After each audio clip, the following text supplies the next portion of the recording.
Bismillahirrahmanirrahim. Assalamualaikum warahmatullahi wabarakatuh. Perkenalkan, nama saya Rauda Permatasari. Saya dari PIAU 3 semester 3. Fakultas Ilmu Tarbiyah dan Keguruan, Universitas Islam Negeri Sumatera Utara. Baik, di sini saya akan menjelaskan isi dari makalah saya yang berjudul Permasalahan Emosi dan Sosial Anak Usia Dini. Untuk memenuhi tugas dari Bu Armanila MPC dalam mata kuliah Perkembangan Sosial Emosional Anak Usia Dini. Baiklah, sebelumnya saya akan menjelaskan sedikit tentang pengertian perkembangan sosial dan emosi. Perkembangan sosial merupakan perkembangan tingkah laku anak yang harus disesuaikan dengan norma yang berlaku. Perkembangan sosial sangat dipengaruhi oleh bimbingan orang tua atau keluarganya dalam hal menentukan karakter perkembangan sosial emosional anak.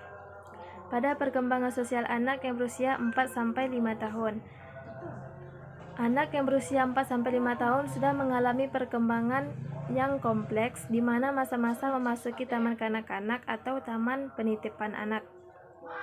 Sedangkan perkembangan emosi merupakan perkembangan psikis anak terhadap suatu perasaan yang anak alami dengan adanya dorongan lingkungan sekitar dan keluarganya.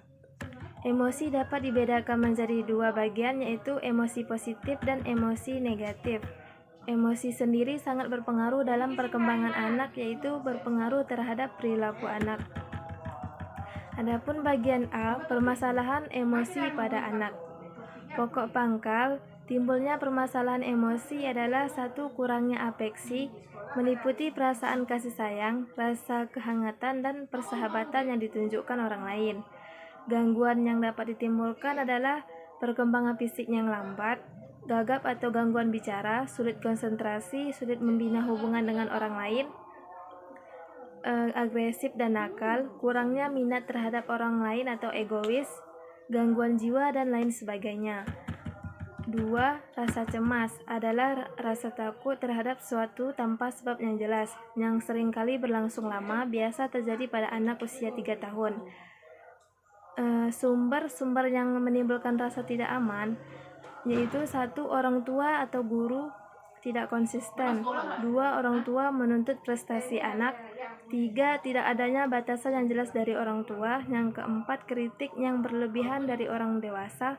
5. Seringnya diingatkan mengenai tanggung jawab ketika ia dewasa.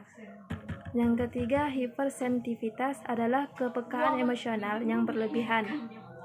Sering dijumpai oleh anak. Penyebabnya yaitu merasa kurang atau tidak sama dengan orang lain. Yang kedua, adanya harapan yang tidak realistis. Yang ketiga, orang tua yang overprotective dan memanjakan anak. Yang keempat, fobia adalah perasaan takut yang irasional pada objek yang sebenarnya tidak berbahaya atau tidak menyeramkan. Fobia terdiri dari aspek emosi dan tingkah laku, atau rasa takut yang tidak beralasan namun tidak berdaya untuk mengatasinya.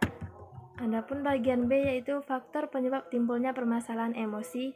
1. Latar belakang keluarga yang kasar. 2. Perasaan bertolak secara fisik maupun emosi yang emosi oleh pihak orang tua. 3. Merasa orang dewasa yang belum dewasa dan memiliki kematangan untuk melakukan pengasuhan anak.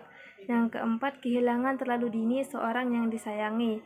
Yang kelima, orang tua yang tidak mampu mencintai anaknya, dan lain sebagainya. Adapun bagian C, permasalahan sosial pada anak. Ciri yang muncul pada anak bermasalah yaitu 1. Menunjukkan kekhawatiran dan kecemasan yang berlebihan. Yang kedua, sering tampak depresi dan jarang tersenyum atau bercanda. Yang ketiga, suka mencuri benda-benda kecil walaupun sering dihukum. Yang keempat, sering tenggelam dalam lamunan.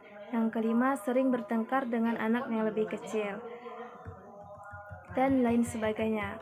Adapun bagian D, faktor penyebab terbentuknya perilaku sosial bermasalah. 1. Sikap orang tua yang overprotective. 2. Sikap orang tua yang pencela. 3. Sempitnya kesempatan bergaul dengan anak lain. 4.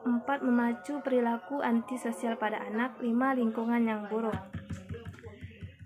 Bagian E yaitu penanganan gangguan sosial pada anak usia dini. Sosialisasi adalah proses penyesuaian diri terhadap adat istiadat dengan kebiasaan dan cara hidup lingkungan. Sikap anak dalam bergaul tergantung 4 faktor, yaitu 1. Adanya kesempatan untuk bergaul dengan orang-orang lain dari berbagai usia. Yang kedua, anak dapat berbicara topik yang dapat dimengerti dan menarik bagi orang lain. Yang ketiga, anak punya motivasi untuk bergaul. Yang keempat, adanya bimbingan dan pengajaran dari model bergaul yang baik. Mungkin itu saja penjelasan singkat dari saya. Lebih dan kurang saya mohon maaf. Billahi taufiq wal hidayah. Wassalamualaikum warahmatullahi wabarakatuh.